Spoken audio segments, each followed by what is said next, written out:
Cerita dimulai dengan penutupan jalan oleh tim medis di gerbang kota Jinyang akibat pabrik yang mengalami kebocoran di daerah tersebut. Seorang pengendara mobil terlihat kesal dengan situasi ini, namun penjaga pos berdalih bahwa ini hanyalah kebocoran kecil dan tidak akan berlangsung lama. Sopir tersebut kemudian melanjutkan perjalanannya, namun karena tidak fokus, ia pun kemudian menabrak seekor rusa di tengah jalan.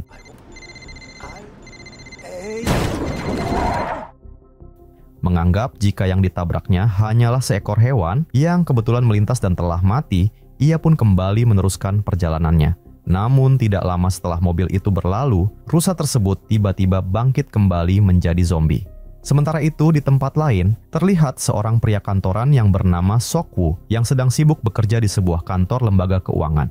Sok-woo adalah seorang workaholic dengan sifat egois dan lebih mengutamakan pekerjaannya daripada keluarganya. Hal itu jugalah yang mungkin menjadi penyebab istri Sok-woo menceraikannya dan memilih untuk pindah ke Busan. Sok-woo tinggal di sebuah apartemen mewah bersama ibunya dan putrinya yang berusia sekitar 10 tahun yang bernama Su-an.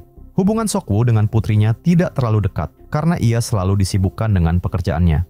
Bahkan terlihat jika ia selalu membelikan kado ulang tahun yang sama dengan yang ia beli tahun lalu. Tapi Su-an tidak pernah marah kepada ayahnya, ia hanya ingin ulang tahunnya kali ini dirayakan bersama ibunya di Busan. Dan karena Su-an mengancam akan pergi sendirian ke Busan jika Sok-woo tidak mau mengantarnya, sehingga akhirnya dengan berat hati, Sok-woo mau mengantarkan putrinya menemui ibunya dengan kereta api eksklusif dari stasiun Seoul menuju Busan. 언제 갔어요? 같으면서도 다 보고 있다. 포기하면 안 되는 거야.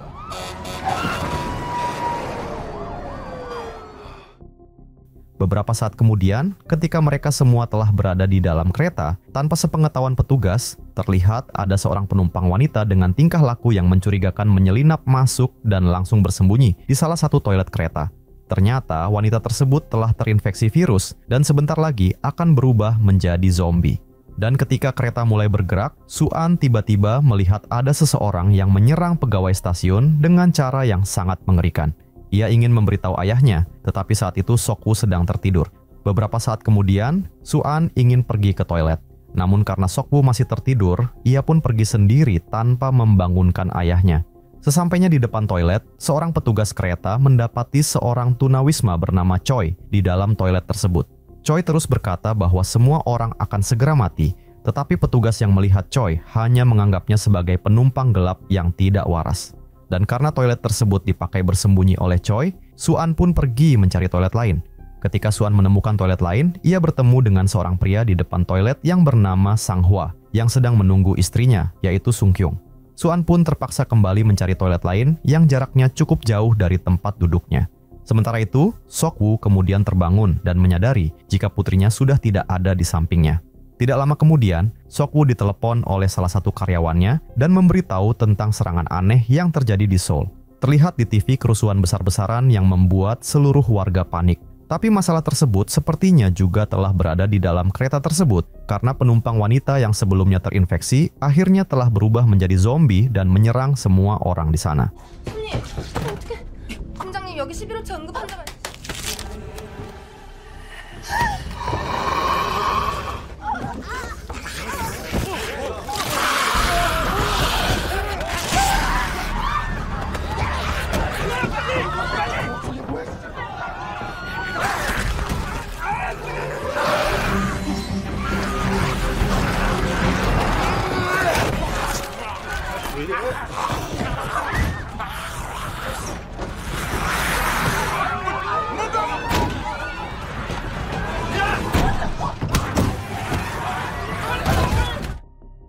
Ketika Sok-woo berada di salah satu gerbong, terjadi perselisihan antara dirinya dan Sang-hwa. Pertengkaran itu dipicu oleh tindakan Sok-woo yang menutup pintu gerbong saat Sang-hwa dan istrinya hendak masuk. Sok-woo melakukan hal tersebut karena terprovokasi oleh ucapan salah satu penumpang di gerbong itu. Dan masih belum mengerti dengan apa yang terjadi, Sok-woo kemudian mendapat telepon dari ibunya yang mengatakan bahwa ia telah tergigit dan mulai berubah menjadi zombie.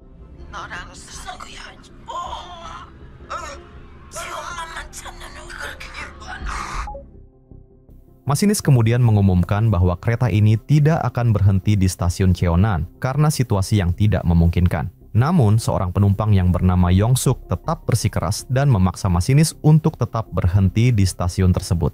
Masinis kemudian mengumumkan bahwa kereta ini akan berhenti di stasiun Daejeon karena mereka akan diamankan oleh pasukan tentara yang telah bersiaga di sana.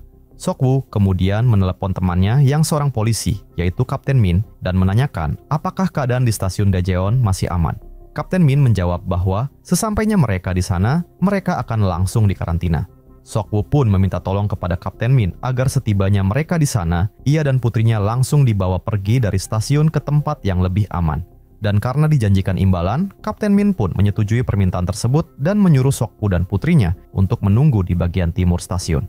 Sesampainya kereta di stasiun Daejeon, Yong-suk yang ternyata adalah seorang petinggi perusahaan kereta api, kemudian menemui masinis dan memberitahu bahwa kota Daejeon telah dikarantina.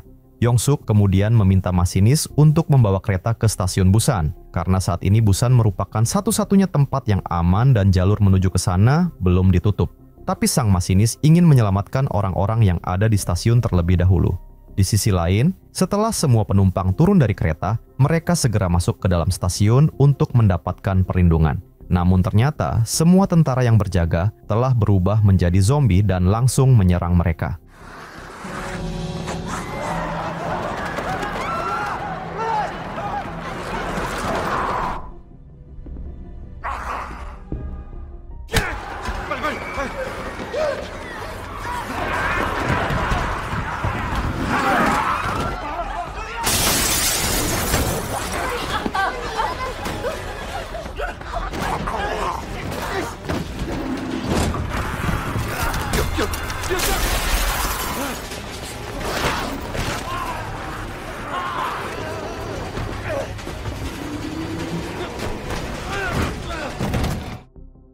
Sok-woo, Sang-hwa, dan Yong-guk akhirnya berhasil masuk ke gerbong kereta nomor 9.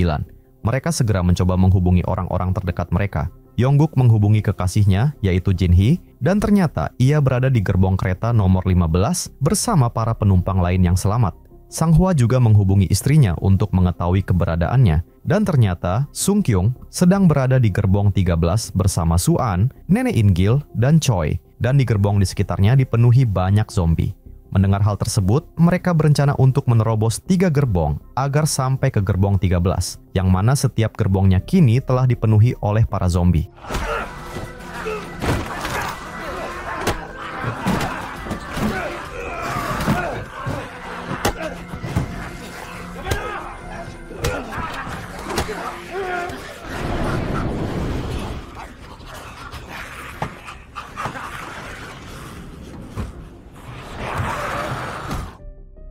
Dan setelah bersusah payah mengerahkan seluruh kekuatannya, akhirnya mereka berhasil mencapai gerbong 13. Mereka berencana untuk melewati 1 gerbong lagi agar sampai ke gerbong 15, tempat para penumpang yang selamat berkumpul. Yong-guk memberitahu Jin-hee bahwa ia dan rombongan akan menuju gerbong 15. Jin-hee pun senang dan mengabarkan hal ini kepada penumpang lain di gerbong 15. Tapi, Yong-suk yang juga berada di gerbong itu kemudian menolak masuknya penumpang lain ke gerbong 15 karena khawatir mereka telah terinfeksi virus zombie. Dan karena rasa takut dan juga hasutan Yong-suk, para penumpang lain pun ikut menolak kehadiran mereka. Kembali ke Sok-woo dan yang lainnya yang hendak melewati gerbong 14. Sok-woo menyadari bahwa zombie tidak dapat melihat dalam kegelapan, sehingga ia memiliki sebuah ide, yaitu berusaha melewati gerbong 14 yang penuh zombie dengan cara merangkak di rak penyimpanan barang di atas kursi penumpang ketika kereta memasuki terowongan yang gelap.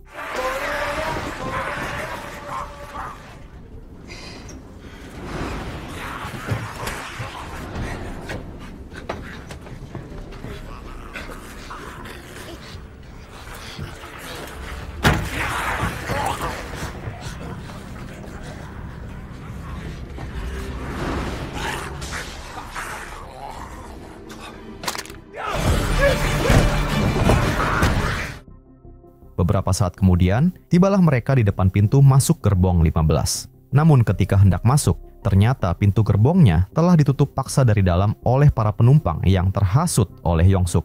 Jin-hee bahkan disandra oleh para penumpang agar tidak bisa membukakan pintunya.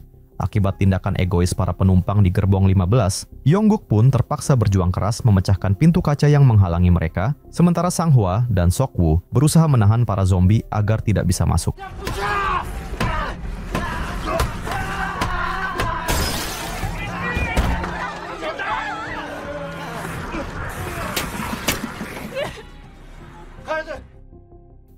Merasa jika mereka akan mati semua jika tetap bertahan di sini, Sang Hwa kemudian meminta Sok-woo menyelamatkan Su-an dan Sung-kyung, sementara ia akan menahan pintunya sendirian.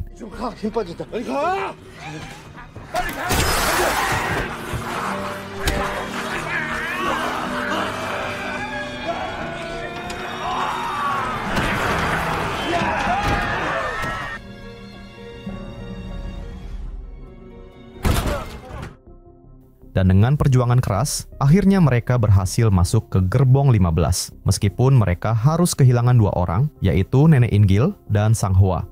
Sok-woo yang marah langsung memukul Yong-suk karena tahu dialah orang yang telah menghasut para penumpang. Tapi dengan liciknya, Yong-suk kembali menghasut penumpang lain dengan mengatakan bahwa Sok-woo dan yang lain kemungkinan besar sudah terinfeksi. Karena ketakutan, para penumpang itu pun langsung ramai-ramai mengusir mereka untuk pindah ke gerbong di depannya. Para penumpang kembali mengunci pintu agar Sok-woo dan yang lainnya tidak bisa masuk lagi ke gerbong 15. Dan saat mereka sedang sibuk mengunci pintu menggunakan kain, tanpa mereka sadari, Nenek Jong-gil yang sedih ketika melihat Nenek In-gil yang telah menjadi zombie, ia pun merasa marah dengan perilaku orang-orang tersebut, sehingga ia kemudian dengan sengaja membuka pintu gerbong 15.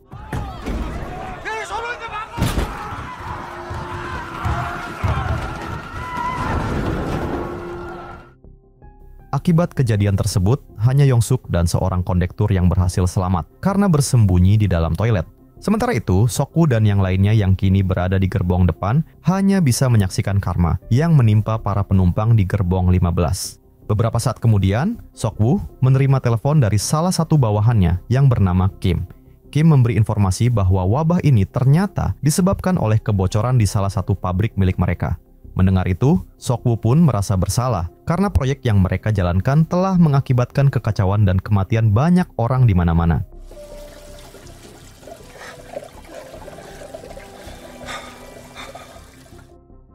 Beberapa saat kemudian, kereta berhenti di stasiun Donggu. Masinis memberikan pengumuman melalui pengeras suara bahwa kereta tidak bisa melanjutkan perjalanan karena ada gerbong kereta lain yang terguling di jalur rel dan meminta penumpang yang masih hidup untuk turun dan pindah ke kereta lain.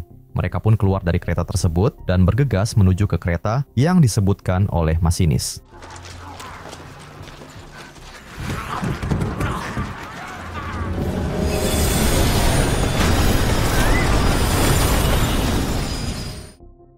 Akibat kejadian barusan, jalan di depan Yongguk dan Jinhee terhalang oleh gerbong yang terguling.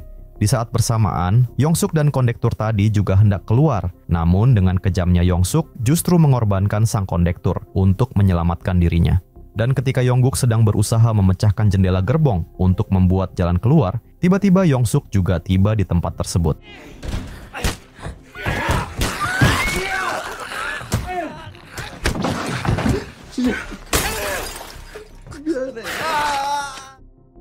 Yong-suk segera berlari menuju kereta yang baru. Tapi di tengah rel kereta, ia tiba-tiba terjatuh. Para zombie pun mulai berdatangan ke arahnya, dan sang masinis yang melihat kejadian tersebut kemudian mencoba menolong Yong-suk.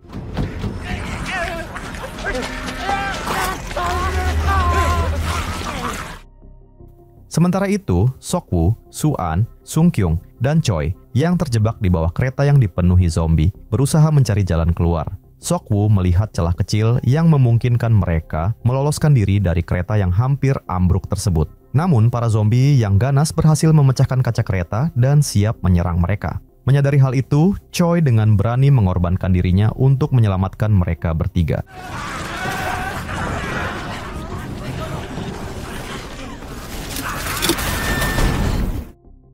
Menyadari gerombolan zombie telah berkumpul dan akan segera mengejar mereka, Sok-woo, Su-an, dan Sung-kyung pun berusaha keras mengejar kereta yang mulai berjalan meninggalkan stasiun.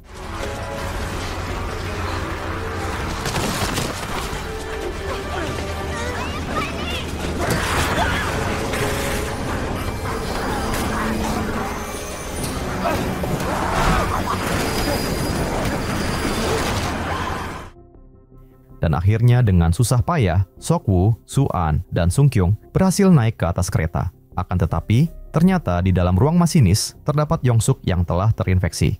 Rupanya, ia telah tergigit saat diserang zombie sebelumnya. Yong-suk pun langsung menyerang, dan terjadilah pertarungan sengit antara Sok-woo dan Yong-suk.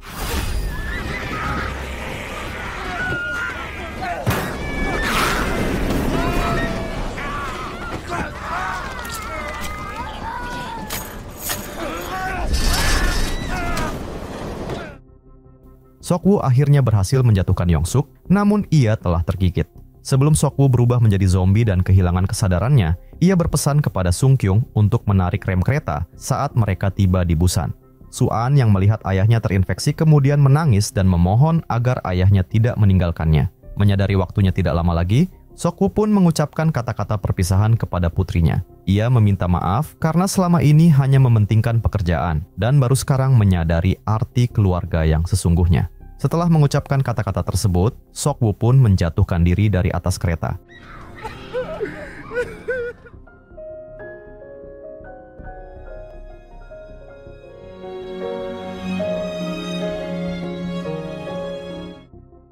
Kini tinggallah Su-an dan Sung-kyung yang akan melanjutkan perjalanan ke stasiun Busan.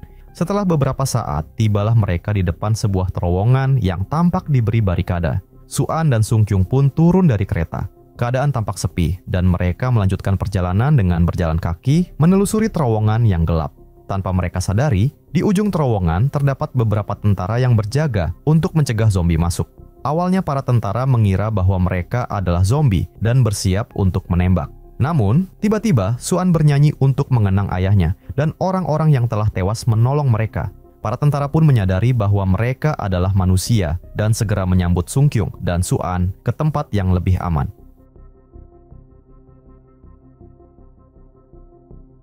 Cerita dimulai pada tanggal 24 Desember, sehari menjelang Natal. Terlihat Tony yang sedang mengantar putrinya ke sekolah yaitu Anna dan temannya yang bernama John untuk mempersiapkan perayaan Natal. Di tengah perjalanan, radio menyiarkan berita tentang wabah virus misterius yang menyebar dengan cepat. Namun, Anna mematikan radio tersebut karena mereka sedang berdebat ketika Tony meminta John untuk menemani anaknya itu ke acara Natal nanti malam. Anna sebenarnya tidak mau pergi ke acara Natal sekolah dengan alasan karena harus bekerja paruh waktu. Tapi John tidak sengaja keceplosan mengatakan jika Anna telah membeli tiket penerbangan. Tony pun terkejut karena Anna tidak pernah bercerita tentang hal itu, sehingga Anna akhirnya terpaksa mengaku. Anna mengatakan bahwa setelah lulus sekolah, ia tidak ingin melanjutkan kuliah, melainkan ingin berkeliling dunia. Mendengar itu, Tony pun marah besar. Ia melarang keras Anna untuk pergi ke luar negeri dan harus melanjutkan kuliahnya.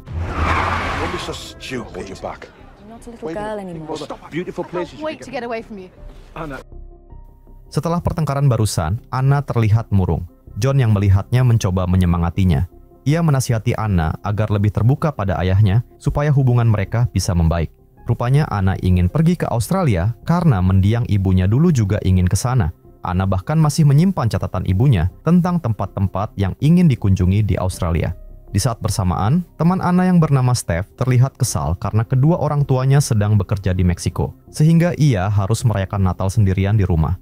Namun masalahnya bertambah ketika Steph ketahuan membawa mobil ke sekolah. Pak Guru Arthur kemudian menyita kunci mobilnya dan mengatakan ia akan mengembalikan kunci itu jika Steph membawa kedua orang tuanya ke sekolah, di mana hal itu adalah sesuatu yang tidak mungkin karena kedua orang tuanya sedang berada di luar negeri. Anna dan Steph pun merasa bahwa mereka sepertinya tidak akan bisa menikmati Natal seperti orang lain, dan bahkan mereka merasa bahwa Natal kali ini seperti akhir dunia. Beberapa saat kemudian, Anna menemui temannya yang bernama Lisa yang sangat bersemangat memamerkan kostumnya untuk acara Natal karena ia akan menjadi bintang utamanya.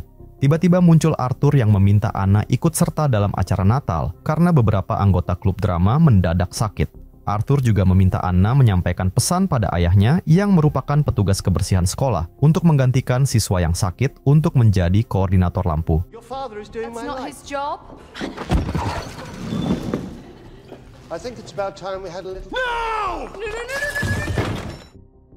Saat jam istirahat, seorang pria bernama Nick datang menemui Anna. Ia berniat mengajak Anna berkencan, namun langsung diusir oleh Tony yang tiba-tiba muncul di belakang Anna. Ketika mereka di kantin, Nick terus-menerus menggoda Anna. John dan Lisa menyuruh Anna untuk mengabaikannya karena Nick memang terkenal sebagai playboy yang suka menggoda wanita dan berganti-ganti pacar. Ketika mereka sedang asik mengobrol, Steph datang menghampiri pacar Lisa yang bernama Chris. Ia meminta Chris membantunya mengerjakan tugas dari Pak Arthur, yaitu membuat video untuk website sekolah. Lisa meminta Chris menolaknya karena Chris sudah berjanji akan datang ke acara Natal. Namun, karena Steph sangat membutuhkan bantuannya, akhirnya Chris mengiyakan permintaan Steph. Tapi ia berjanji pada Lisa akan tetap datang ke acara Natal. Beberapa waktu kemudian, Anna dan John terlihat sibuk bekerja paruh waktu di tempat bowling. Di saat bersamaan di sekolah, acara Natal berlangsung meriah dan terlihat Lisa yang akan tampil di panggung.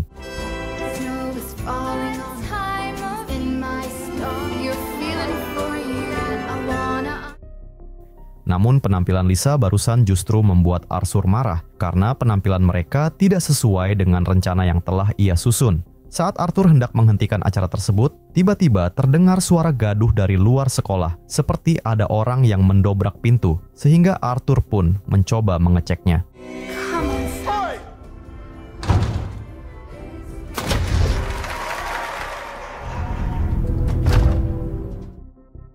Setelah selesai bekerja, Anna dan John mampir ke taman.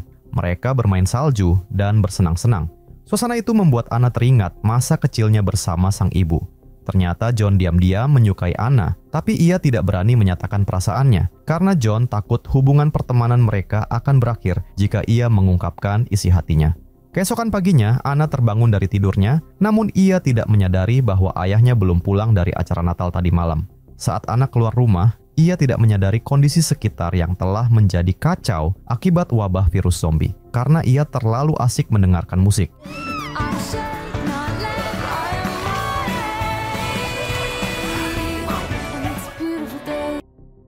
Dan sama seperti Anna, John juga tidak menyadari wabah virus zombie yang telah melanda kota mereka. Dan saat bertemu di jalan, mereka asik bernyanyi dan menari bersama. Tiba-tiba mereka melihat sebuah boneka salju bergerak mendekati mereka. Namun ternyata orang di dalam boneka salju tersebut telah berubah menjadi zombie.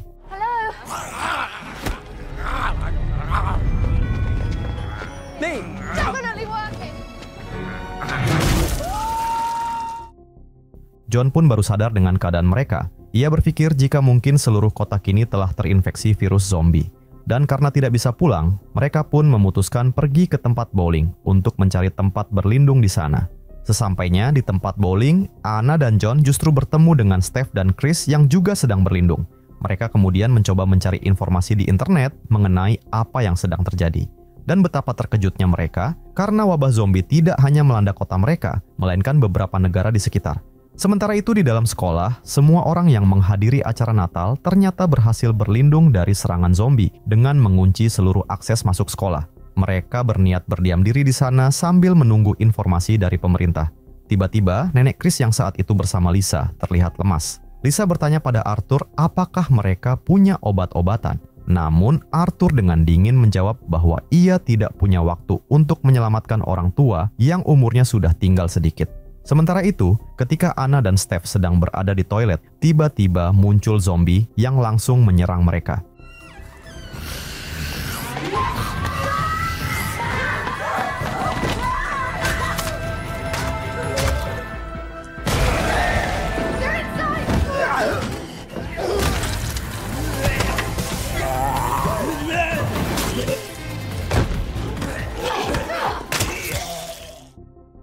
Tidak lama kemudian, terdengar ledakan dahsyat dari kejauhan. Dan bersamaan dengan itu, seluruh listrik di kota kemudian padam. Mereka tidak bisa lagi menggunakan HP untuk mencari informasi karena sinyal HP mereka ikut menghilang. Hari Natal yang seharusnya dipenuhi kegembiraan justru berubah menjadi mimpi buruk yang mengerikan akibat wabah virus zombie. Semua orang yang berhasil selamat kini hanya memiliki satu harapan, yaitu berusaha bertahan hidup dari wabah zombie. Keesokan harinya, Anna dan teman-temannya berencana pergi ke sekolah. Mereka ingin memastikan keadaan keluarga dan teman-teman mereka. Namun, sepertinya hal itu tidak akan mudah karena banyak sekali zombie yang berkeliaran di luar.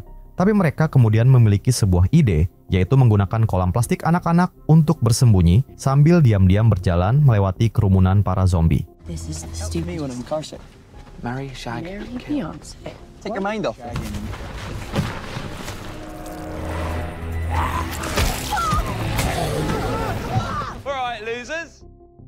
Ketika zombie-zombie lain mulai berdatangan, Nick kemudian meminta Anna dan yang lain berlindung di belakangnya. Sementara ia dan teman-temannya akan berusaha melawan zombie-zombie tersebut.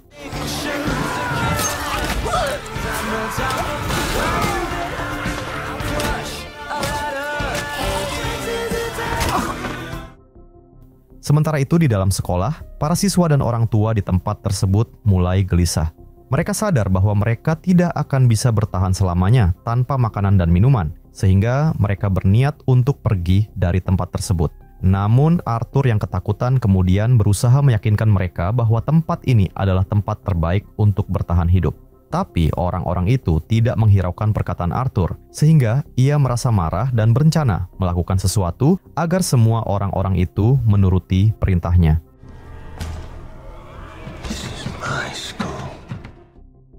Saat Anna dan teman-temannya bersiap menuju sekolah, John kemudian mencoba mengatakan apa yang ia pikirkan. Ia merasa lega karena Anna tidak jadi pergi ke luar negeri akibat wabah zombie ini.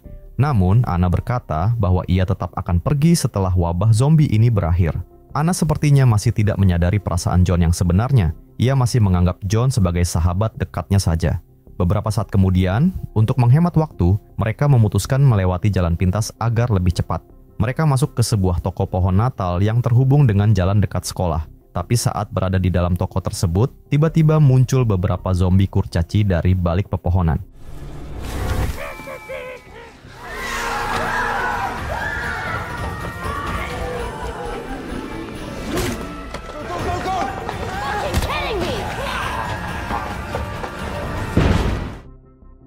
Mereka akhirnya berhasil keluar dari toko tersebut, meskipun Nick harus kehilangan beberapa teman-temannya. Sebelum melanjutkan perjalanan, mereka berpikir untuk mencari peralatan lain untuk melawan zombie.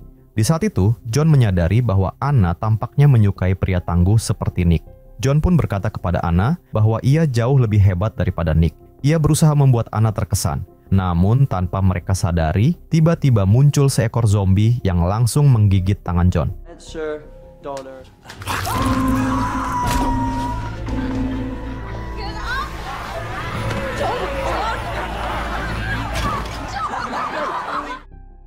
Dan akhirnya John tewas dimakan para zombie tersebut.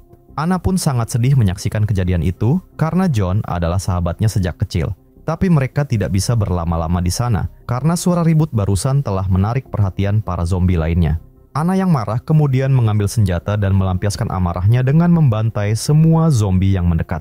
Setelah berhasil lolos dari kepungan zombie, Anna dan yang lain akhirnya tiba di sekolah. Di sana mereka bertemu Arthur. Dengan sedih Arthur mengatakan bahwa semua orang telah pergi, termasuk orang tua dan teman-teman mereka. Arthur kemudian mempersilahkan Anna dan yang lain untuk beristirahat. Namun Arthur ternyata menjebak mereka. Ia mengurung mereka di sebuah ruangan yang penuh dengan zombie. Arthur kemudian mengungkapkan kekesalannya pada Anna dan teman-temannya yang selalu membantah perintahnya. Ia merasa tidak dihargai sebagai kepala sekolah yang baru. Dan ternyata Arthur lah yang telah merubah semua orang di sekolah menjadi zombie karena mereka tidak mematuhi perintahnya.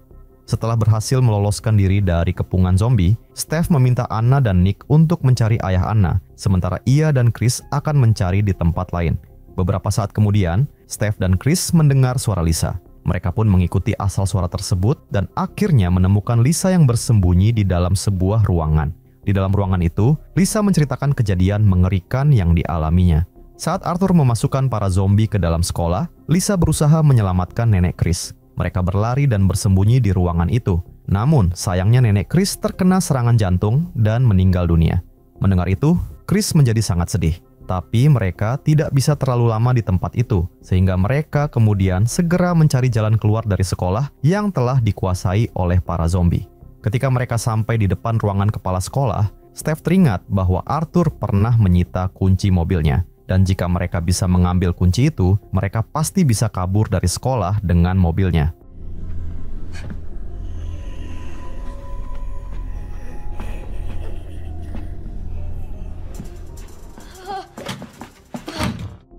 Dan ia akhirnya berhasil masuk ke dalam ruangan dan menemukan kunci mobilnya. Namun saat hendak keluar, ternyata Chris dan Lisa terjebak di tengah kerumunan zombie yang sedang asik menonton sebuah rekaman video. Chris dan Lisa mencoba melewati zombie dengan merangkak di lantai, tapi tiba-tiba baterai TV tersebut habis dan para zombie langsung menyadari keberadaan mereka.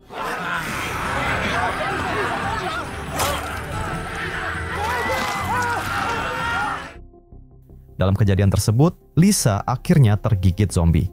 Melihat itu, Chris meminta Steph pergi meninggalkan mereka, karena Chris tidak sanggup meninggalkan Lisa karena ia sangat mencintainya. Steph terlihat sangat sedih karena sebenarnya ia menyukai Chris. Di sisi lain, terungkap bahwa Anna dan Nick ternyata pernah menjalin hubungan. Namun, hubungan mereka kandas karena suatu kesalahpahaman. Dan ketika mereka berdua masih curhat, tiba-tiba muncul segerombolan zombie menuju ke tempat mereka.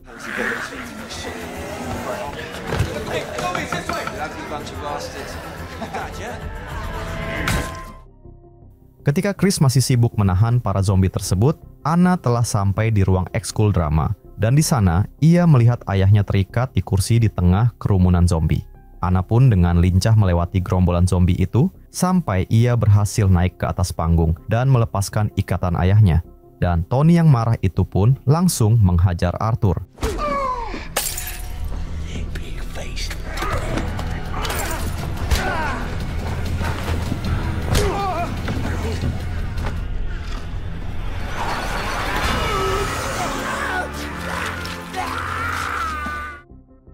Anna kemudian mengajak ayahnya untuk segera pergi dari sana. Namun Tony menolaknya karena ternyata kakinya telah tergigit zombie saat melawan Arthur barusan. Anna tentu tidak mau karena ia sudah tidak memiliki siapapun selain ayahnya.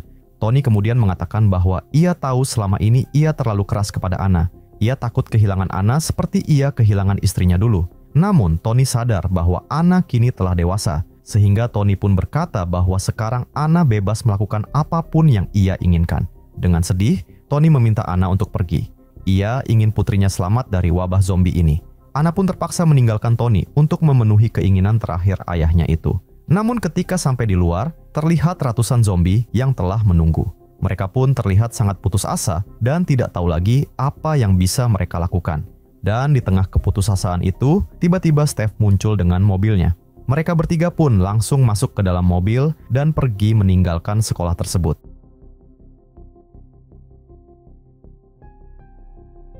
Cerita dimulai dengan sepasang kekasih yaitu Jim dan Kat yang baru terbangun dari tidurnya. Kat meminta Jim bersiap mengantarnya ke stasiun pagi itu juga karena ada rapat penting di kantor pusat yang harus dihadiri. Kat mengatakan bahwa ia harus giat bekerja agar bisa cuti minggu depan karena mereka telah sepakat untuk berlibur bersama. Beberapa saat kemudian, ketika Jim sedang sarapan, ia melihat sebuah video di televisi. Terlihat seorang dokter yang bernama Alan yang berusaha meyakinkan publik tentang penemuan virus flu aneh dari salah satu pasiennya. Ia khawatir virus itu akan bermutasi menjadi virus berbahaya yang mematikan. Dr. Alan menghimbau masyarakat untuk waspada, namun sepertinya tidak ada yang mempercayainya. Masyarakat justru menduga jika ia menyebarkan berita hoaks untuk menjatuhkan citra salah satu calon presiden. Jim sendiri tidak terlalu mempedulikan video tersebut. Ia masih disibukkan dengan banyak hal lain. Tapi saat memandang kota, ia melihat seorang nenek yang bertingkah aneh.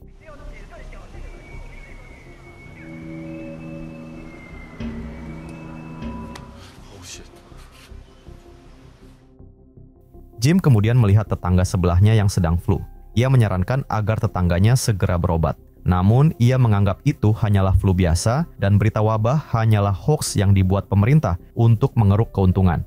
Jim hanya tersenyum mendengarnya. Setelah Kat siap, Jim berpamitan pada tetangganya untuk mengantar Kat bekerja. Di tengah perjalanan, Jim dan Kat melihat polisi yang menangkap seorang warga yang menyerang orang lain. Mereka berdua masih tidak tahu jika kejadian itu merupakan salah satu awal mula tersebarnya wabah yang akan terjadi. Sesampainya di stasiun, Jim mengatakan bahwa ia akan menunggu kepulangan kekasihnya itu.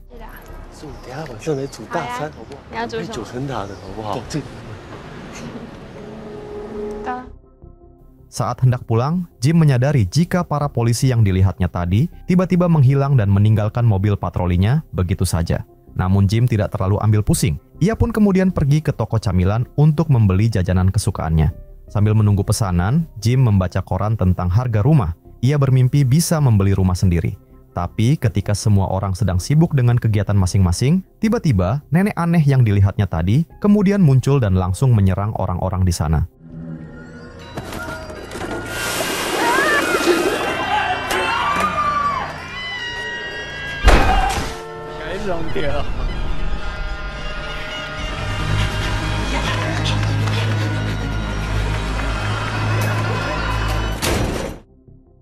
Dalam kepanikan, Jim berusaha menenangkan diri sambil mencari tahu apa yang sebenarnya terjadi. Ketika ia menyalakan TV, ternyata setiap saluran menayangkan peringatan darurat. Dan tiba-tiba terdengar siaran perintah yang memerintahkan semua orang menuju kantor polisi Namun, suara orang itu justru sambil tertawa dan mengatakan bahwa ia akan menyerang siapapun yang datang ke kantor polisi. Menyadari keanehan ini, Jim segera menghubungi Kat untuk memastikan keadaannya. Tapi saat ia sedang melakukan hal itu, tiba-tiba tetangganya tadi juga sudah menjadi zombie dan langsung menyerangnya.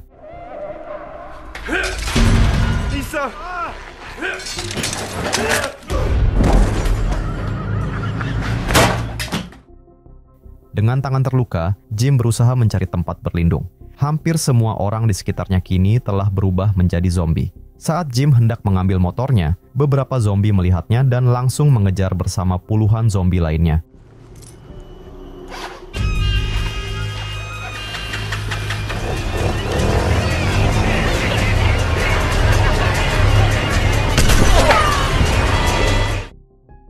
Sementara itu di dalam kereta, Kat belum menyadari kekacauan yang terjadi di luar akibat wabah misterius yang mengubah manusia menjadi zombie. Seorang pria tua bernama Wang mencoba menggoda Kat karena terpikat oleh kecantikannya. Kat merasa risih dan langsung memarahi Wang. Ia mengancam akan melaporkan Wang ke polisi jika terus mengganggunya. Wang pun merasa kecewa. Semua wanita yang didekatinya selalu bersikap sama, padahal ia merasa sudah bersikap sopan dan memuji kecantikan mereka. Kat kemudian bertukar tempat duduk dengan seorang wanita gemuk yang bernama Molly.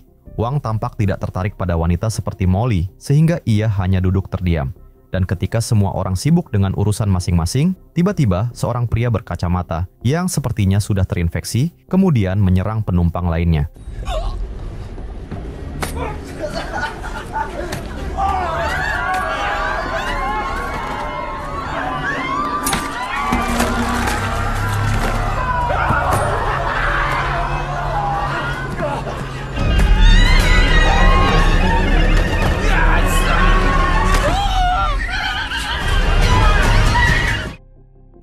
Saat kereta berhenti, para penumpang lain bergegas keluar untuk menyelamatkan diri. Kat mengajak Molly pergi ke arah yang berbeda untuk menghindari keramaian, karena ia khawatir para penyerang bersembunyi di antara kerumunan.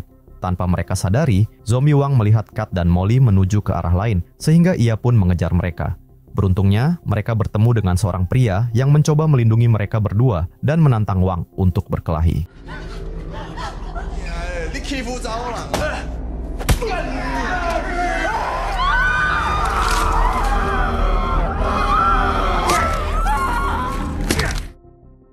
Kat dan Molly kembali melarikan diri, dan ketika mereka sudah hampir sampai di pintu keluar, mereka memanggil seorang pria yang berdiri di dekat pintu untuk meminta bantuan. Namun, pria itu malah menutup pintunya.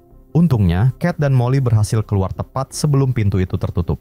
Molly yang kesal langsung menonjok pria itu. Pria culun yang bernama Kevin itu kemudian menjelaskan bahwa ia menutup pintunya karena mengira Kat dan Molly telah berubah menjadi zombie dan hendak menyerangnya. Kevin kemudian mengajak mereka pergi ke rumah sakit terdekat untuk mengobati luka Molly. Tapi mereka tidak menyadari bahwa zombie Wang mendengar percakapan mereka sedari tadi. Beberapa saat kemudian, dokter telah selesai menangani luka Molly, dan ia pun berterima kasih pada Kat yang telah menolongnya. Ia berjanji akan membalas kebaikan Kat. Di tempat lain, saat Jim menuju ke kota, ia mendapati hampir semua orang di sana telah meninggal, dan sebagian dari mereka telah berubah menjadi zombie. Jim kemudian memutuskan pergi ke arah pegunungan dengan harapan menemukan tempat perlindungan yang aman.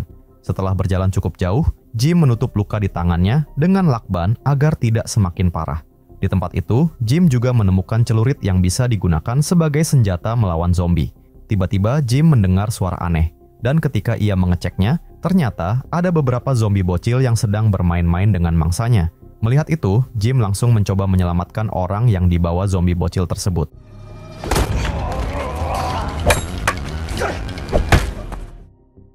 Jim akhirnya berhasil mengalahkan para zombie bocil tersebut. Namun, ketika hendak menolong pria yang dibawa para zombie bocil tadi, ternyata pria itu juga telah berubah menjadi zombie. Tidak lama kemudian, para zombie bocil hendak menyerang Jim lagi, sehingga ia pun segera melarikan diri dari tempat tersebut. Sementara itu di rumah sakit, semua orang kebingungan dengan apa yang sedang terjadi. Mereka heran mengapa orang-orang di luar berubah menjadi sangat buas. Seorang polisi yang ada di sana meminta mereka untuk melindungi rumah sakit agar para zombie tidak bisa masuk. Dan karena ponsel Kat tertinggal di kereta, ia pun meminjam ponsel Kevin untuk menghubungi Jim dan memastikan keadaannya. Namun Jim tidak langsung menjawab karena ia sedang sibuk mencari tempat perlindungan dari para zombie. Bersamaan dengan itu, muncul siaran langsung dari Menteri Pertahanan yang mengumumkan bahwa Presiden akan menyampaikan pesan penting kepada seluruh rakyat. Presiden menjelaskan bahwa penyebab wabah zombie ini masih belum diketahui, tetapi Departemen Kesehatan telah diinstruksikan untuk segera menyelidiki dan menghentikannya. Wabah ini telah menelan korban jiwa setidaknya 4 juta orang di seluruh negeri, terutama di daerah padat penduduk. Upaya isolasi beberapa kota dilakukan untuk mencegah penyebaran zombie. Namun ketika tiba giliran jenderal untuk berbicara, ternyata ia juga telah terinfeksi dan langsung menyerang presiden.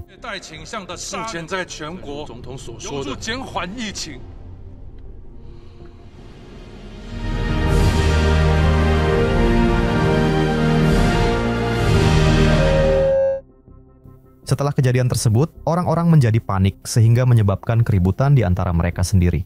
Namun ketika polisi di tempat itu hendak melerai mereka, tiba-tiba muncul zombie Wang di belakangnya, bersama dengan banyak sekali zombie lainnya.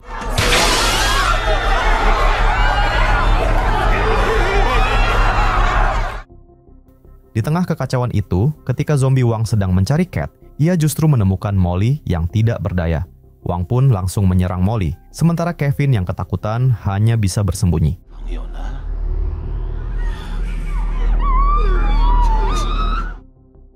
Di tempat lain, ketika Jim sedang memeriksa ponselnya, ia melihat beberapa panggilan tak terjawab. Setelah menelepon balik, ia merasa sangat lega karena Cat ternyata masih hidup.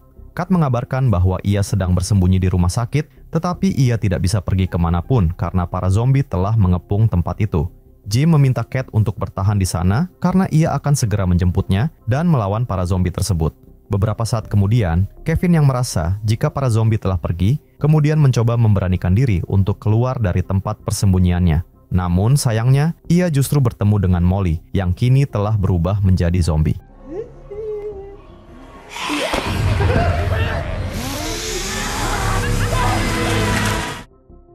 Sementara itu, Cat melarikan diri ke lantai atas karena para zombie telah menemukannya. Ia mengunci pintunya dengan sebatang besi agar zombie Wang tidak bisa masuk. Tapi zombie Wang ternyata berhasil masuk. Ia sangat kuat, bahkan mampu membengkokkan besi tersebut dengan mudah. Wang sengaja mengunci pintu dari dalam agar zombie lainnya tidak bisa masuk karena ia ingin menjadi satu-satunya zombie yang mendapatkan Cat.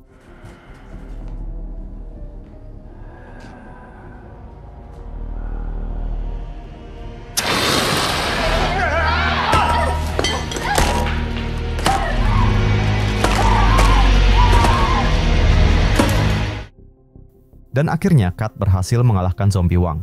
Beberapa saat kemudian, muncul seorang pria berpakaian APD yang meminta Cat masuk ke dalam ruangannya. Ia kemudian menyuruh Cat membersihkan diri karena wabah zombie kemungkinan besar menyebar melalui cairan tubuh. Cat tampak ragu sehingga dokter itu terpaksa mengeluarkan pistol agar Cat mau menuruti perintahnya. Ternyata dokter itu adalah orang yang sama dengan yang ada di dalam video yang ditonton Jim sebelumnya, yaitu Dr. Alan. Ia menjelaskan bahwa virus yang awalnya hanya virus flu biasa telah bermutasi menjadi lebih ganas dan menyebabkan orang yang terinfeksi melakukan hal-hal gila.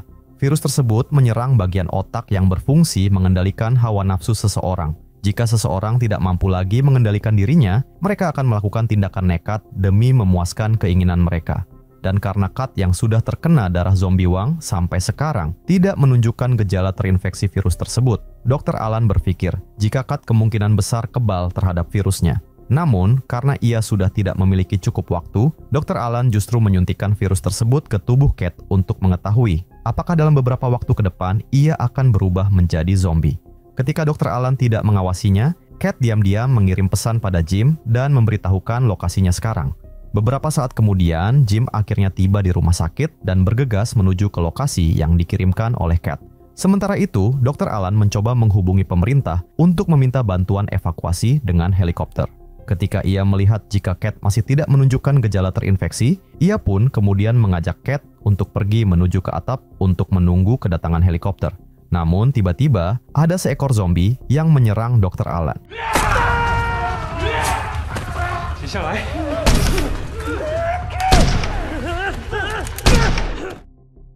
Dr. Alan kemudian meminta bantuan Cat untuk membawanya ke atap sebelum zombie-zombie lain datang. Tapi sayangnya, ia dihadang oleh Jim yang ternyata telah berubah menjadi zombie.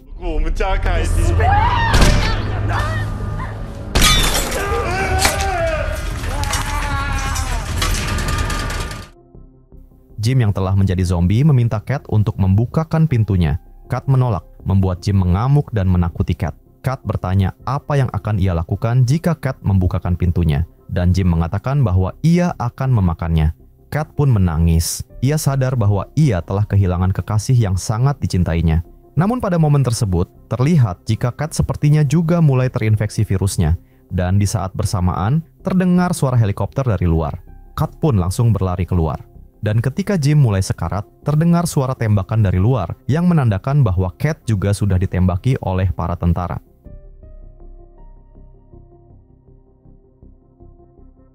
Cerita dimulai pada tahun 2045, pemanasan global yang disebabkan oleh aktivitas manusia selama berabad-abad telah menghancurkan bumi dan mengakibatkan perubahan iklim ekstrim. Badai es abadi melanda dunia, mengubahnya menjadi hamparan salju di seluruh bumi. Bencana ini memicu kepunahan massal, menyisakan segelintir manusia yang bertahan hidup. Mereka membentuk koloni dan membangun bunker pertahanan untuk berlindung dari suhu ekstrim. Di dalam bunker, setiap individu bekerja sama untuk memenuhi kebutuhan hidup. Mereka bertanam, beternak, menyimpan cadangan makanan, dan secara rutin membersihkan mesin penghangat agar tetap berfungsi menjaga suhu di dalam bunker. Namun, di suatu tempat yaitu di bunker koloni 5, terlihat dua orang yang berlari ketakutan, seperti dikejar oleh sesuatu.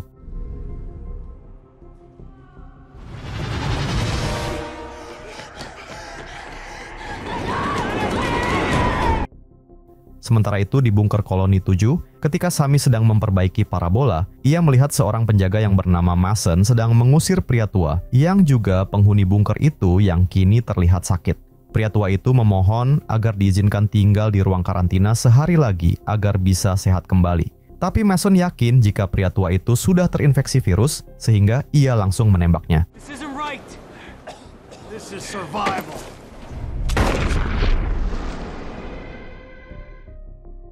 Sejak wabah tersebut menyebar, mereka memiliki peraturan ketat, yaitu siapapun yang terjangkit harus dikarantina. Jika tidak kunjung sembuh, maka orang itu harus pergi atau ditembak mati. Sammy yang menyaksikan kejadian itu kemudian melaporkan tindakan Mason kepada pemimpin koloni 7 yang bernama Briggs. Briggs mencoba mengkonfrontasi apakah Mason benar-benar menembak mati pria tua tadi tanpa memberi pilihan. Namun, Mason yakin bahwa tindakannya benar. Menurutnya, pria tua yang terinfeksi itu adalah ancaman yang harus dihilangkan sebelum menyebarkan wabah ke koloni lain. Beberapa saat kemudian di ruang komunikasi, Cooper mengumumkan jika ia menerima sinyal SOS dari koloni 5. Mendengar itu, Briggs pun berniat mengadakan rapat darurat. Sammy menemui petugas peternakan yang bernama Victor yang mengeluhkan menipisnya stok daging. Kelinci-kelinci peliharaannya kekurangan gizi dan jumlahnya terus berkurang. Sammy kemudian menemui kekasihnya yaitu Kai yang bertugas di gudang untuk meminta makanan kelinci bagi Victor. Di saat itu, mereka membahas rumor tentang alat pengubah cuaca baru. Kai sangat yakin jika alat itu nyata dan berusaha melacaknya menggunakan pemancar satelit, berharap alat itu dapat menghentikan musim dingin abadi ini.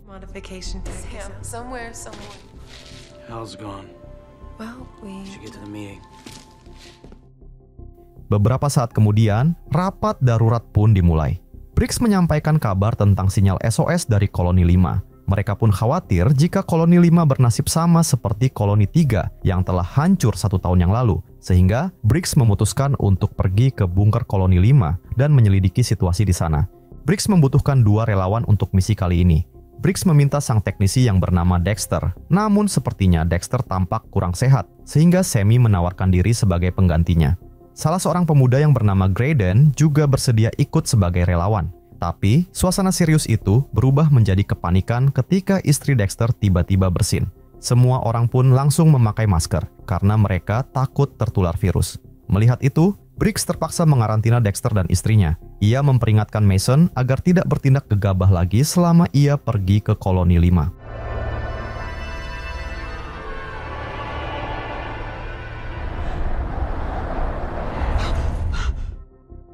Sammy terbangun dari mimpi buruknya. Ternyata sampai saat ini ia dihantui oleh kematian sang ibu. Kai mencoba menghiburnya dan mengatakan bahwa kematian ibunya bukanlah kesalahannya dan ia harus bisa mengikhlaskan semua itu.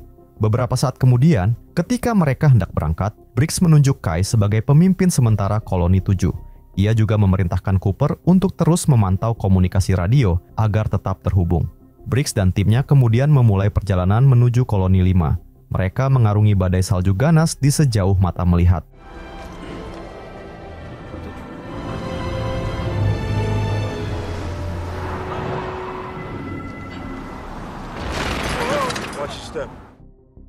Sampai ketika mereka tiba di dekat bangkai mobil yang tertimbun salju, mereka menemukan sesosok tubuh yang sudah membeku sambil menggenggam senjata.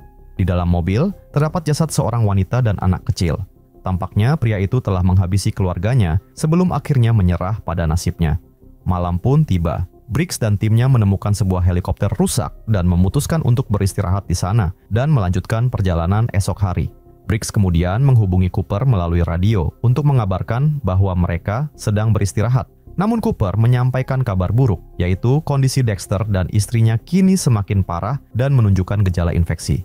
Mason sudah berniat untuk menembak mereka dan Briggs dengan tegas memerintahkan Cooper untuk mencegah Mason bertindak gegabah sebelum ia kembali dari koloni 5. Ia bahkan memberi izin kepada Cooper untuk menggunakan kekerasan jika Mason sampai melanggar perintahnya. Briggs kemudian mengatakan bahwa ia dulu menemukan Sammy tidak jauh dari tempat mereka berada saat ini. Sammy pun menceritakan kisahnya. Ketika dunia mulai diselimuti salju, ia dan keluarganya berlindung di pertambangan bersama para penambang.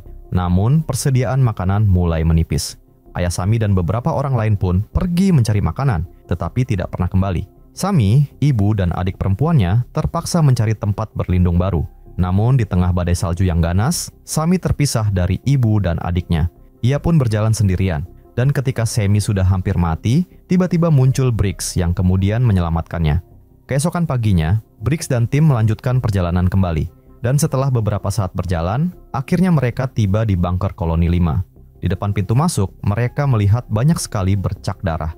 Briggs dan timnya pun segera bergegas memasuki bunker, dan mereka sangat ngeri dengan pemandangan yang mereka lihat. Darah berceceran di mana-mana. Briggs kemudian memberikan senjata kepada Graydon untuk bersiap menghadapi segala kemungkinan yang terjadi. Mereka mulai menyusuri bunker yang terlihat sunyi, padahal puluhan orang seharusnya tinggal di sini.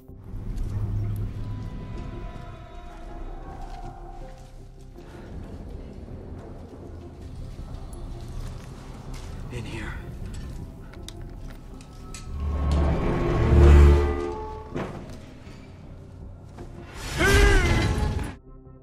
Tiba-tiba muncul sesosok pria kurus yang mengejutkan mereka. Pria itu bernama Leland dan ia mengatakan untuk segera mengunci pintunya. Sammy kemudian memberikan makanan kepada Leland yang tampak sangat kelaparan. Setelah sedikit tenang, Leland pun mulai bercerita.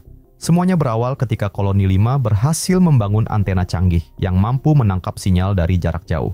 Mereka kemudian menerima pesan dari seseorang yang mengaku telah berhasil menciptakan mesin pengendali cuaca baru yang dapat menghentikan musim dingin ini. Tanah di sekitar orang tersebut sudah tidak tertutup salju, namun ia tidak memiliki biji-bijian untuk ditanam. Pemimpin koloni 5 kemudian mengirimkan tim ekspedisi untuk membawa berbagai jenis biji-bijian menuju lokasi orang tersebut. Namun, ketika di tengah perjalanan, mereka justru diserang oleh sekelompok orang yang sangat aneh. Orang-orang tersebut kemudian menemukan koloni 5 dan membunuh semua orang di dalamnya dan hanya menyisakan Leland saja yang selamat. Mereka kemudian berniat untuk membawa Leland ke koloni 7, tapi tiba-tiba mereka mendengar suara aneh di dalam bunker. Mereka mencoba mencari sumber suara tersebut dan betapa terkejutnya mereka ketika melihat sekelompok manusia yang sedang memakan manusia lainnya. Dan sebelum mereka bisa bereaksi, tiba-tiba salah satu orang yang seperti zombie itu kemudian menyadari keberadaan mereka. Gotta go, Sam.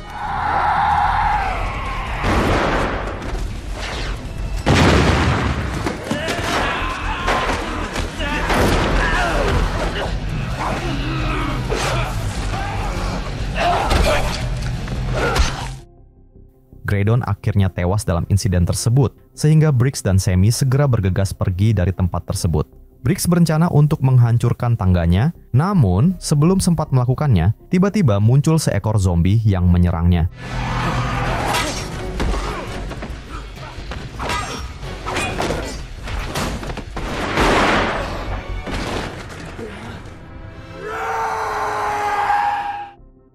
Mereka berdua berlari keluar bunker secepat mungkin, dan begitu sampai di luar, Briggs langsung melemparkan beberapa bom ke dalam bunker untuk menghancurkannya.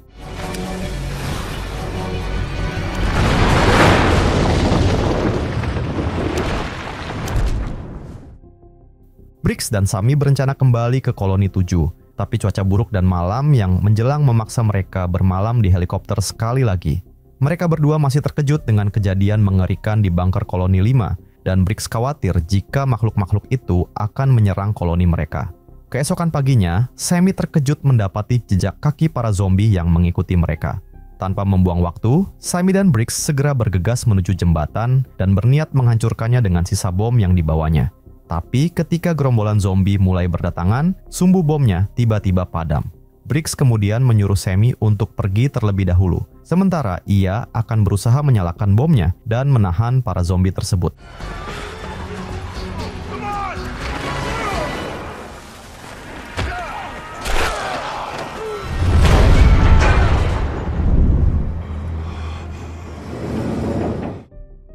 Setelah kehilangan Briggs dan Graydon, Sammy sangat terpukul. Namun ia harus bisa kembali ke koloni 7 untuk memperingatkan yang lain tentang bahaya yang sedang menuju ke arah mereka. Sementara itu di koloni 7, Mason yang mengetahui jika Dexter dan istrinya telah positif terinfeksi, ia pun langsung menembak mati istri Dexter. Dan ketika ia hendak menembak Dexter, tiba-tiba muncul Sammy yang meminta pertolongan. Sam?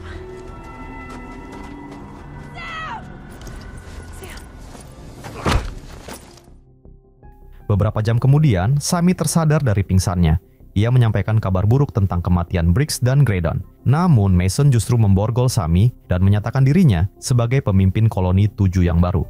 Sammy berusaha menjelaskan bahwa Briggs dan Graydon tewas bukan karena cuaca ekstrim, melainkan dibunuh oleh sekelompok manusia yang telah berubah menjadi zombie. Sammy juga menceritakan tentang keberadaan alat pengubah cuaca yang dapat mengakhiri musim dingin abadi ini. Tapi Mason tidak percaya dengan semua omongan Sammy tersebut.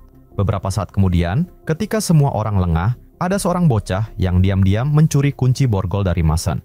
Victor yang mengenal Sammy dengan baik mencoba mengingatkan Mason bahwa Sammy jarang berbohong, sehingga Mason kemudian memerintahkan Victor untuk mengawasi CCTV untuk mengantisipasi jika perkataan Sammy memang benar. Sammy segera membebaskan Kai yang dikurung di sebuah ruangan. Mereka kemudian bergegas menuju ruang komunikasi, dan di sana Sammy menggunakan satelit untuk melacak keberadaan alat pengubah cuaca yang dikatakan Leland tadi. Dan ternyata memang benar, alat pengubah cuaca itu benar-benar ada dan berfungsi normal. Sammy dan Kai pun sangat gembira, sehingga mereka bersiap mengambil biji-bijian dan bibit tanaman untuk dibawa ke lokasi alat pengubah cuaca tersebut. Namun sayangnya Mason kemudian memergoki mereka. Dan ketika Mason hendak menghentikan Sammy dan Kai, tiba-tiba terdengar suara gemuruh yang berasal dari luar bunker. Mereka pun langsung memeriksa CCTV dan melihat gerombolan zombie sedang berusaha mendobrak pintu masuk. Mereka semua terlihat sangat panik. Mason dan yang lainnya bersiap menghadapi serangan zombie, sementara para wanita dan anak-anak yang tidak bisa bertarung harus berlindung di ruang penyimpanan. Beberapa saat kemudian, para zombie telah berhasil menjebol pintu masuk. Tapi anehnya tidak terlihat ada zombie yang masuk. Dan ternyata, para zombie itu sangat pintar. Mereka memancing perhatian penghuni bunker ke pintu masuk, sementara sebagian dari mereka menyusup melalui saluran ventilasi.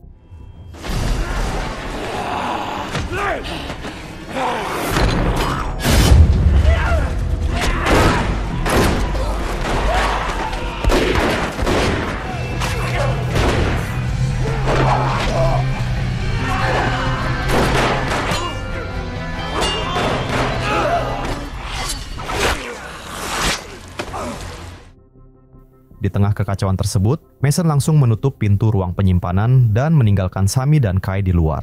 Dan untungnya, ada seorang wanita yang kemudian membuka pintu tersebut. Menyadari jika mereka tidak akan bisa bertahan di sini selamanya, Sammy kemudian mengajak semua orang untuk keluar melalui saluran ventilasi. Namun Mason tidak bisa mengikuti mereka karena ia sedang terluka parah. Melihat itu, Sammy kemudian memberikan sebuah senjata kepada Mason untuk menghadapi para zombie tersebut.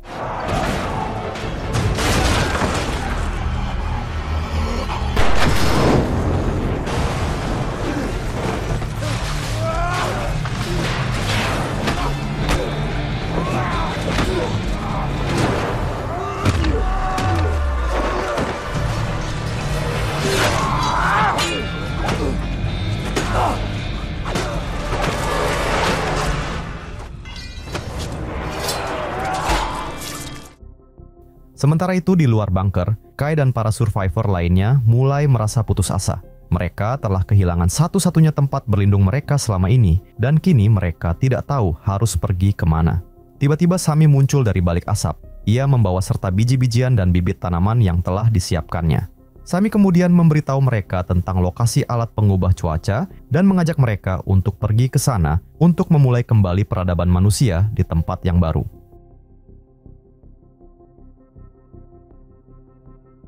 Cerita dimulai dengan seorang ibu yang sedang mengendarai mobil.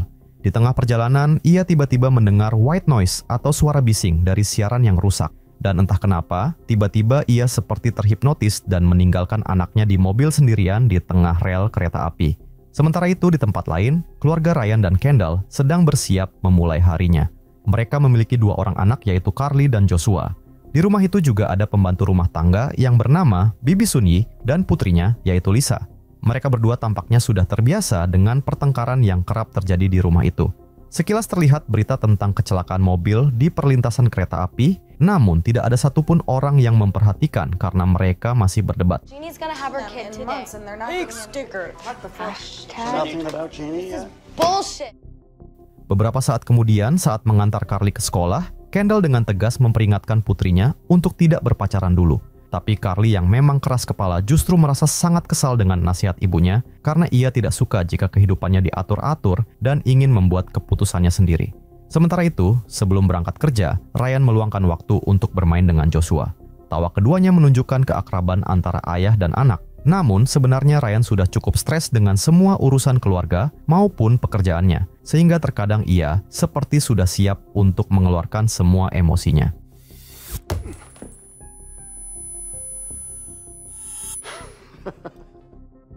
Ada saat ketika Ryan mencoba mengingat kehidupan remajanya, di mana ia hanya bersenang-senang saja tanpa perlu memikirkan semua beban hidup seperti sekarang ini. Setelah semua orang pergi beraktivitas, Joshua yang sedang libur sekolah kemudian asik bermain sendirian di rumah. Namun tiba-tiba televisi di rumah itu tiba-tiba seperti rusak dan terlihat Bibi Sunyi yang melihat Lisa dengan tatapan aneh. Tidak lama kemudian, ia dikejutkan oleh suara teriakan yang tiba-tiba muncul dari arah dapur.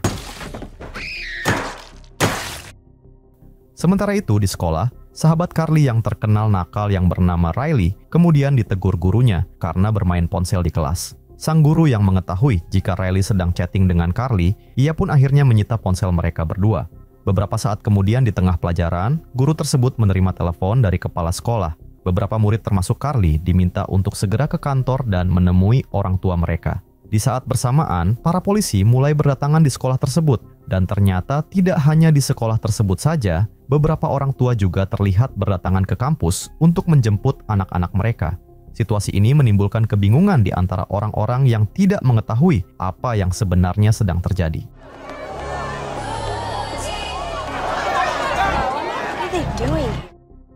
Di tempat lain, setelah selesai senam, Kendall dan ibu Riley yang bernama Jenna pergi bersantai di sebuah kafe.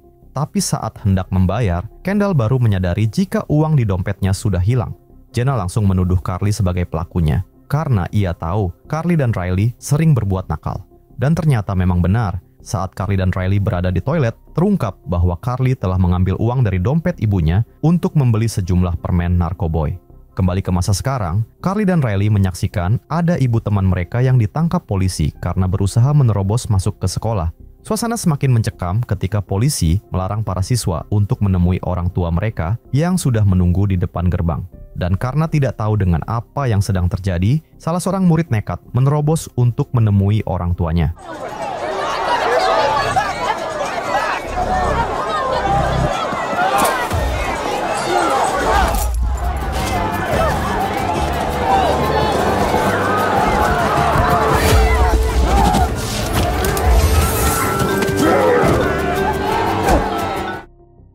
Para orang tua itu ternyata mencoba mencari anaknya dan langsung menyerangnya. Dan uniknya, mereka hanya menyerang anak mereka sendiri dan tidak menghiraukan orang lain. Sementara itu, pacar Carly yang bernama Damon baru saja menyelesaikan ujian dan bersiap pulang ke rumah dengan sepedanya. Namun sesampainya di rumah, tiba-tiba ia langsung diserang oleh ayahnya.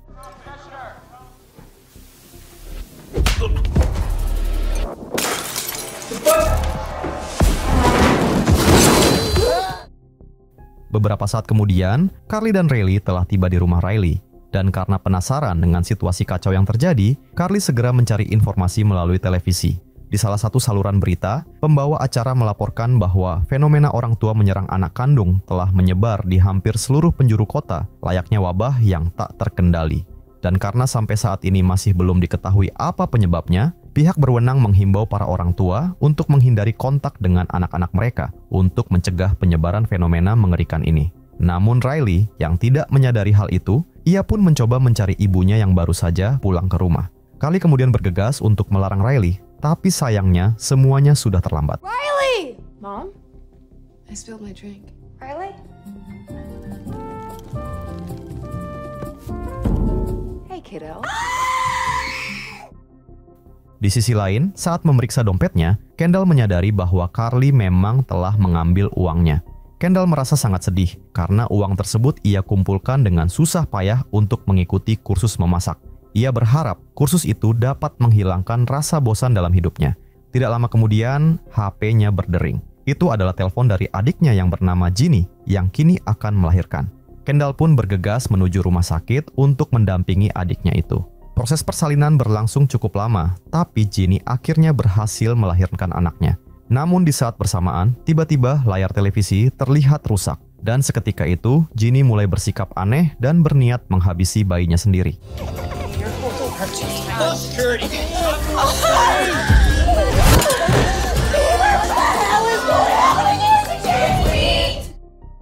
Beberapa saat kemudian, seorang perawat dan polisi menghampiri Kendall dan memintanya untuk menyerahkan bayi tersebut. Mereka berjanji akan melindungi bayi itu. Dan ternyata tidak hanya Jenny, beberapa orang tua lain di rumah sakit itu juga menunjukkan perilaku serupa. Mereka menatap bayi mereka dengan tatapan kebencian. Sebelum meninggalkan rumah sakit, Kendall melihat berita tentang wabah misterius yang menyebabkan para orang tua menyerang anak-anak mereka. Kendall pun mencoba menghubungi Ryan, namun Ryan sedang bad mood karena masalah di kantor dan tidak ingin diganggu. Kendall kemudian menelepon Bibi Sun Yi untuk menanyakan kabar Joshua. Setelah memastikan Joshua baik-baik saja, Kendall segera bergegas pulang. Sementara itu, saat Carly berusaha melarikan diri dari rumah Riley, ia sangat ketakutan ketika berpapasan dengan seorang pria yang membawa tongkat baseball yang berlumuran darah. Beruntungnya muncul Damon di tempat itu. Carly kemudian mengajak Damon ke rumahnya untuk menyelamatkan Joshua sebelum orang tua mereka pulang. Setibanya di rumah, Carly menanyakan keberadaan Joshua kepada Bibi Sun Yi. Tapi betapa terkejutnya mereka ketika mengetahui jika Bibi Sun Yi baru saja membunuh Lisa. Carly yang syok langsung mengusir Bibi Sun Yi dari rumah, sehingga ia pun pergi dengan perasaan kesal.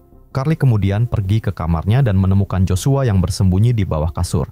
Ia segera mengajak Joshua untuk pergi dari rumah sebelum orang tua mereka datang. Namun sayangnya Ryan telah tiba lebih dulu. Damon berusaha berbohong untuk mencegah Ryan menemui kedua anaknya, tapi Joshua yang tidak mengerti situasinya kemudian langsung menghampiri ayahnya, sehingga Ryan langsung berusaha membunuh anaknya itu. Dad?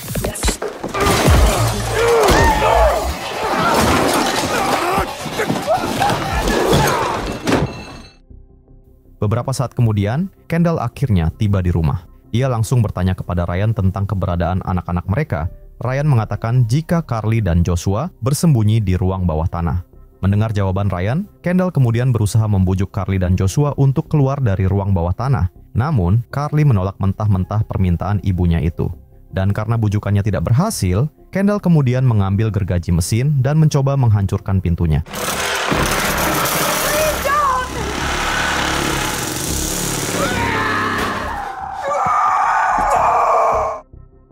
Tiba-tiba, Kendall tertembak. Karena tanpa sepengetahuan mereka, Joshua tidak sengaja mengambil senjata milik ayahnya. Melihat adiknya yang ketakutan, Carly mencoba menenangkan Joshua dan memutuskan untuk tetap bersembunyi di ruang bawah tanah hingga situasinya aman. Beberapa saat kemudian, Ryan telah mengobati luka Kendall dan mereka merencanakan sesuatu untuk mengeluarkan Carly dan Joshua secara paksa, yaitu dengan mengalirkan gas LPG ke ruang bawah tanah.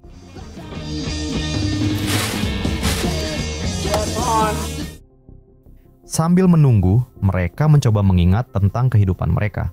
3 minggu yang lalu, Ryan pernah membeli meja biliar dengan harga yang cukup mahal dengan tujuan sebagai tempat santai dikala pikirannya sedang jenuh. Namun, hal itu kemudian diketahui oleh Kendall yang mengatakan bahwa seharusnya Ryan lebih memilih menggunakan uang tersebut untuk keperluan yang lebih penting.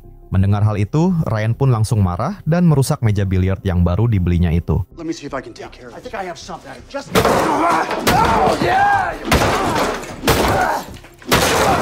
There you go. Problem solved. Dari sana, pasangan suami istri itu pun saling mengungkapkan segala beban pikiran mereka setelah berumah tangga. Bagaimana semua hal ini tidak semudah seperti apa yang mereka bayangkan ketika muda dulu.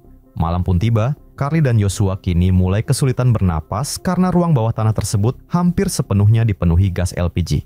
Namun, Carly tidak menyerah. Ia bertekad untuk menyelamatkan dirinya dan adiknya. Dengan cerdik, Carly merancang sebuah jebakan sederhana, yaitu menempelkan kertas korek api pada pintunya.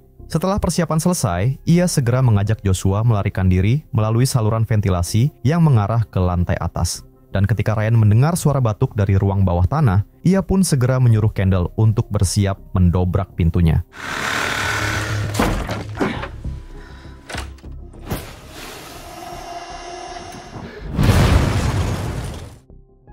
Ryan terluka parah akibat ledakan tersebut, sementara Kendall masih selamat. Ia pun langsung bangkit ketika mendengar suara Carly, dan di saat bersamaan, Damon yang sedari tadi pingsan, kemudian mulai tersadar kembali.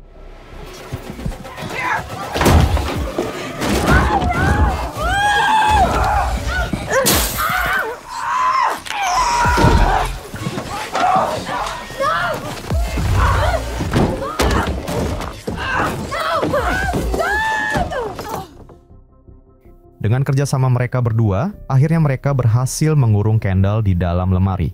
Namun sebelum bisa merasa cukup lega, tiba-tiba Kendall muncul kembali dengan sebuah kawat jemuran di tangannya dan langsung menyerang mereka berdua.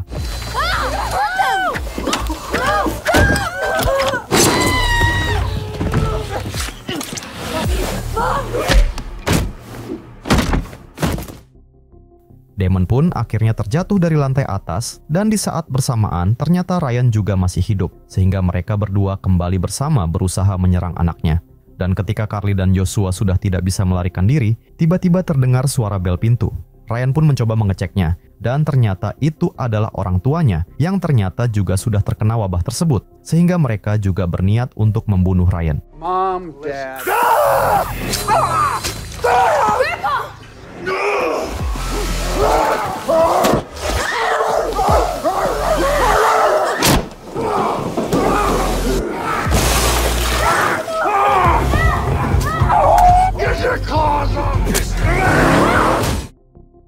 Di saat bersamaan, sang nenek ternyata memang tidak suka kepada Kendall dan sangat keberatan jika ia menjadi menantunya. Mendengar hal itu, Kendall pun langsung marah dan menyerang ibu mertuanya tersebut.